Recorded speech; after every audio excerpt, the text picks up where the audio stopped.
सबसे सुंदर कौन? सीमा 5वीं कक्षा में पढ़ती थी। पढ़ने लिखने में बहुत कमजोर थी। बस उसकी एक ही विशेषता थी कि वह दिखने में सुंदर थी, इसलिए सब उसकी सुंदरता की तारीफ करते थे। सीमा को इस बात का घमंड हो गया और वह ऐसी लड़ी डिक्कियों से नफरत करने लगी जो सुंदरता में कुछ कम थी। उसे सबसे अधिक वंदना से नफरत थी, क्योंकि उसका रंग कुछ काला। वह हमेशा उसे काली बिल्ली कहकर चिढ़ाती थी, लेकिन वंदना का स्वभाव इतना अच्छा था कि वह उसे कभी कुछ न कहती। वंदना बड्ढी भोली भाली लड्डकी थी। पढ़ने लिखने में बड्डी होशियार थी। सभी अध्यापिकाएं उसे बहुत प्यार करती थीं। घर पर भी मां उससे बहुत खुश थी। हर काम में मां को सहयोग देती। सभी काम वह मन लगाकर करती थी। वह बड़ढ़ी सफाई पसंद थी, इसलिए हमेशा साफ सुथरी भी रहती थी। सीमा सारे दिन घर से बाहर खेला करती। अर्धवार्षिक परीक्षा निकट आ गई, लेकिन उसे तो किसी बात की चिंता नहीं थी। एक दिन सीमा सवेरे अपने घर से बाहर निकली। उसके पापा नई गेंद लाए थे, इसलिए वह बहुत खुश थी। वह सीधी अपनी एक सहेली दिव्या के घर गई। दिव्या उस समय अपने घर की सफाई करने में मदद कर रही। सीमा को देखते ही वह बोली, आओ सीमा। दिव्या, चलो बाहर खेलने के लिए चलते हैं। नहीं सीमा, मुझे तो अभी बहुत काम करना है। फिर सवेरे सवेरे पढ़ने का समय होता है, मैं शाम को खेलूंगी। यह सुनकर सीमा ने मन ही मन कहा।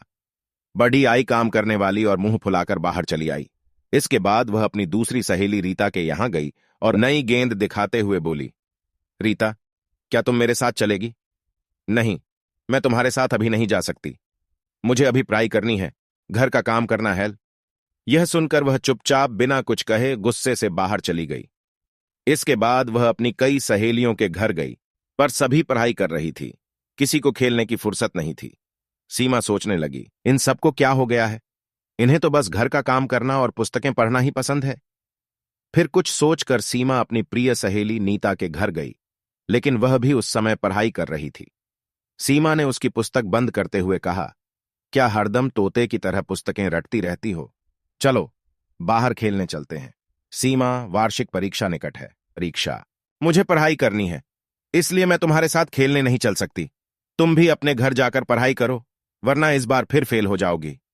सीमा उदास मन से लौटने लगी। तभी उसे नीता की आवाज सुनाई दी। वह अपने मां से कह रही थी, देखो ना मां, सीमा सवेरे सवेरे खेलने के लिए आ गई। उसे पढ़ाई की बिल्कुल चिंता नहीं है। मैं अब उसके साथ नहीं रहूंगी। जब देखो तब वह अपनी सुंदरता की चर्चा करती रहती है। मां, मुझे तो वंदना बहुत अच्छी लगती है।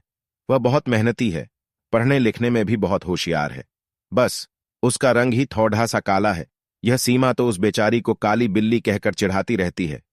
यह सुनकर उसकी मां बोली, नीता, सुंदरता रंग से नहीं, गुणों से होती है। अच्छे गुण ही वंदना की सुंदरता है। सीमा इसके आगे कुछ न सुन सकी। वह चुपचाप अपने घर की ओर जा रही थी, लेकिन तभी रास्ते में केले के छिलके पर उसका पैर पड़ी डीडी गया। वह फिसल गई। वंदना अपने घर के बाहर खड़ी डिडी थी। उसने सीमा को गिरते देखा तो तुरंत दोनों हाथ पगडडी कर उसे बड्ढे प्यार से उठाया।